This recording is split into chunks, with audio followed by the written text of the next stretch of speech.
মামলা করেছেন, কাদের নামে মামলা হয়েছে? 162টা মামলা করছেন, 162টা মামলা মাদক সেবীদের নামে হয়েছে। মাদক যারা, এটা কি দিনাজপুরের শহরের কেউ জানে না যে কারা মাদকের ডন, কারা মাদকের সম্রাজ্ঞী? কিন্তু আমরা আওতায় আনতে পারছি না because of our talent, not for our law, because of our talent. আমরা ওইভাবে ওদেরকে সেই ফাঁদে ফেলতে পারছি না। আমরা তো আসামি ধরে টিকটক করি। আপনার বাংলাদেশ সংবিধানের অনুচ্ছেদের 31, অনুচ্ছেদ 32, অনুচ্ছেদ 35-এর 3, অনুচ্ছেদ 35-এর 5 একজন আসামিকে নিয়ে আপনি এইভাবে হিউমিলেট করতে পারেন কিনা এটা আমি জানতে চাই আপনাদের কাছে। এখানে আইনের অনেক লোক বসে আছেন। আপনি কি একটা আসামিকে হিউমিলেট করতে পারেন যতক্ষণ পর্যন্ত না সেই আসামিটা প্রমাণ হয় যে সে দোষী? আপনি তাকে দিয়ে টিকটক করছেন। সেটা একজন স্বনামধন্য পরিবারের সন্তান হতে পারে।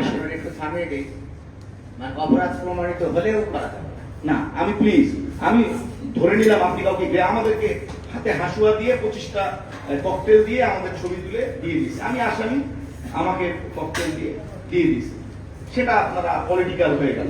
কিন্তু আপনি একটা আসামিকে ধরলেন, ধরে আপনি তাকে টিকটক করতেছেন, আমি আর মাদক সেবন করবো না, আমি আর অমুক করবো, জাস্ট মানে সামথিং লাইক দ্যাট জোকার। আপনি জোকারই করতেছেন। এটা কি? আপনি, তার বাবা প্রফেসর, তার বাবা প্রিন্সিপাল, তার বাবা ইঞ্জিনিয়ার, তার বাবা উকিল, আপনি তাদেরকে নিয়ে টিকটক করতেছেন, তার তো সামাজিকভাবে তাকে হেয় প্রতিপন্ন করতেছেন। আপনি কি মাদক ওইভাবে করে কি মাদক নির্মূল হয়? হয় না এইভাবে করে মাদক নির্মূল। আপনি এইভাবে করে জীবনে মাদক নির্মূল করতে পারবেন না। আপনি যদি আমরা মূল ইয়েতে যেতে পারবো না, অনেক বাধা আছে আমরা জানি। দেশের শীর্ষ জায়গা থেকে মাদক নিয়ন্ত্রণ হয়, আমরা সেরকম এরকম একটা জায়গা থেকে মাদক নিয়ন্ত্রণ করতে পারবো না। এখানে বর্ডার ডাক হয়, সীমান্ত ডাক হয় না? এখানে বিজিবির সদস্যরা উপস্থিত আছেন, সীমান্ত ডাক হয় না ভাই? হয় না? হয় না? বলেন। সাহস করে বলেন, এই যে বলেন হয় না, হয় না? আর ভাই আপনার ওখানে হয় না, এখানে হয়। আমি দিনাজপুরের সন্তান, আমি জানি সীমান্ত ডাক হয় না, হয় না? সীমান্ত ডাক হয়। আপনি মাদককে নিয়ে কথা বলতেছেন। আমরা জেলখানায় ছিলাম, জেলখানায় থাকার কারণে অনেক মাদকাসক্তের সাথে আমাদের পরিচয় হয়েছে, একই রুমে থাকার সৌভাগ্য হয়েছে। তাদের যে লাইফস্টাইল ভিতরে আপনি কল্পনাও করতে পারবেন না, কল্পনাও করতে পারবেন না তাদের যে পরিমাণ লাইফস্টাইল, যে পরিমাণ খাবার ঢোকে, এবং তারা ওই জেলখানাটাকে এনজয় করে। আপনি বিলিভ ইট অর নট, তারা ওই জেলখানায় থাকাটাকে এনজয় করে, যে আমি আসছি এই 15 দিন 1 মাসের জন্য, আমি এনজয় করবো, ভালো খাবো, ভালো মতো থাকবো, এনজয় করে, জাস্ট লাইক এনজয় করে তারা। এদেরকে ধরে আপনি, এদেরকে টিকটক করে আপনি সমাজ বদলাইতে পারবেন না। এখানে সাদৃশ্য কিছু করতে হবে, যার ফলশ্রুতিতে মাদকাসক্ত বলেন আর ওই মাদকা সেবী বলেন আর মাদক ব্যবসায়ী বলেন যেন ভয় পায়।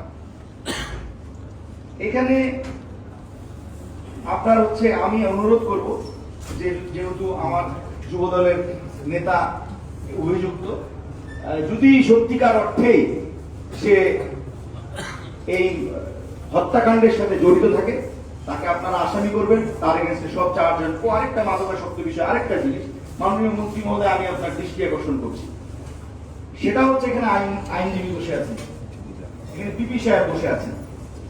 কোন চার্জ দিলে জামিন হবে, কোন চার্জ দিলে মাদকটা হাতে থাকবে, আর কোন চার্জ দিলে মাদকটা ব্যাগে থাকবে, আর কোন চার্জ দিলে গাড়িতে থাকবে, আমি জজ সাহেবকে কি করব, অল আর সেট আপ।